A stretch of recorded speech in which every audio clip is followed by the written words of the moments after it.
اگر کوئی انسان شب برات کو اللہ تعالیٰ کی بارگاہ میں توبہ کرتا ہے تو اللہ تعالیٰ اس انسان کی توبہ کو قبول کر لیتا ہے۔ اگر کوئی انسان اللہ کی بارگاہ میں بیمار ہے تو شفا مانگتا ہے تو اللہ تعالیٰ شب برات کو اللہ تعالیٰ اس کو شفا عطا فرماتا ہے۔ اگر کوئی انسان شراب کا عادی ہے، اگر وہ دعا کرتا ہے تو اللہ تعالیٰ اس کی دعا کو قبول نہیں کرتا۔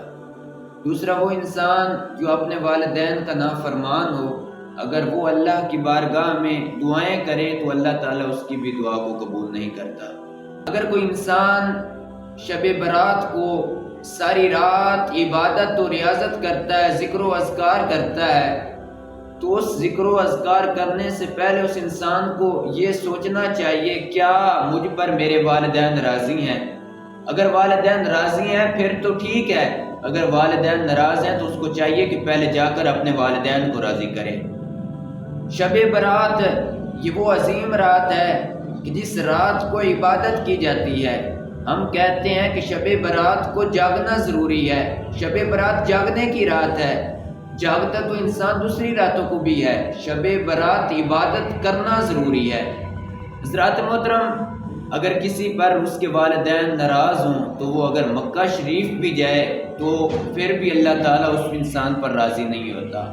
والدین کو راضی کرنا ضروری ہے۔ فقیہ ابو اللہ سمرقندی نے ایک حکایت نقل کی، فرماتے ہیں کہ ایک اللہ کے ولی تھے، وہ اپنی والدہ کی بارگاہ میں عرض کرنے لگے کہ اے والدہ، مجھے مکہ شریف بہت یاد آتا ہے، میں مکہ شریف جانا چاہتا ہوں۔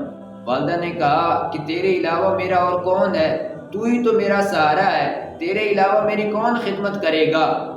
تو اس نے یہ خیال کیا کہ میں جہاں جا رہا ہوں وہیں جا کر میں عبادت کروں گا، مکہ شریف جاؤں گا۔ اس نے اپنے ذہن میں سوچا کہ میں پورا دن سفر کروں گا اور رات ساری قیام کروں گا، نوافل ادا کروں گا۔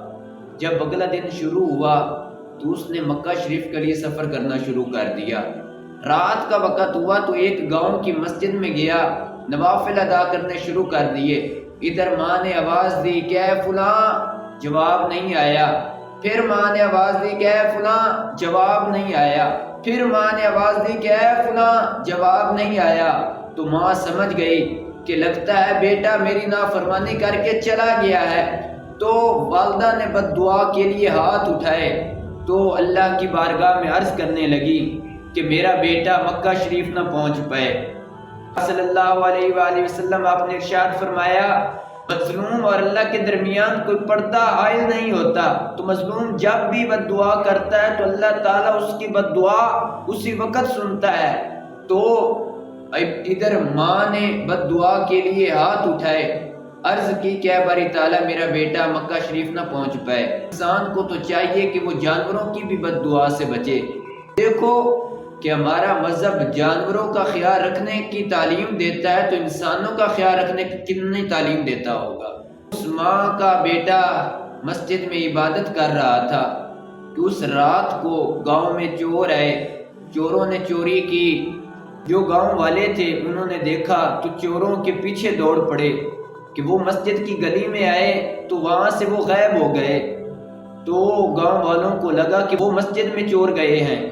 کہ جب وہ گاؤں والے مسجد میں گئے تو دیکھا کہ ایک آدمی نماز پڑھ رہا ہے تو سجدے میں ہے۔ لوگوں نے جب یہ دیکھا تو اس کو پکڑا کہ یہ تو وہی اجنبی انسان ہے جس نے چوری کی ہے، بہت مارا، کہا کہ ایک تم چوری کرتے ہو اور دوسرا تم سجدہ کر کے بدنام کرتے ہو اس مذہب کو۔ کے پاس لایا گیا، قاضی کو کہا گیا کہ اس انسان نے چوری کی اور پھر جب ہم نے اس کو دیکھا تو یہ مسجد میں جا کر سجدے کر رہا تھا، اس نے مذہب کی بھی توہین کی ہے، چوری کر کے پھر سجدے کر رہا تھا۔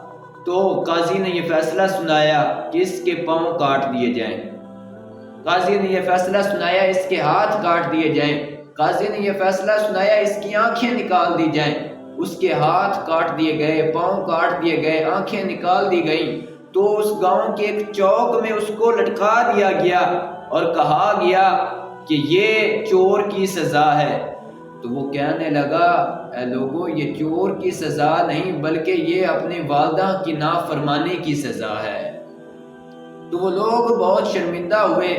تو وقت گزرتا گیا، والدہ اللہ کی بارگاہ میں عرض کرنے لگی کہ اے باری تعالیٰ میں اپنے بیٹے کو دیکھنا چاہتی ہوں، وہ کس حالت میں ہے، کس حال میں ہے۔ تو ایک دن آیا کہ وہ مانگ رہا ہے، کہ وہ مانگتے مانگتے اپنے گاؤں میں آیا، مانگتے مانگتے اپنے گھر کا دروازہ کھٹکھٹایا۔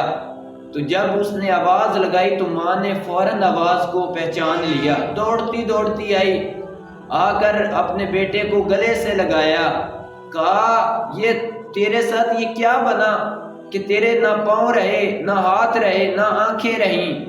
تو وہ عرض کرنے لگا کہ اے والدہ یہ سب کچھ نافرمانی کی وجہ سے ہوا ہے، کہ میں تیری نافرمانی کر کے مکہ شریف جانا چاہتا تھا، پر اللہ مجھ سے راضی نہیں تھا، اللہ اس حال میں راضی تھا کہ میں تیری خدمت کرتا۔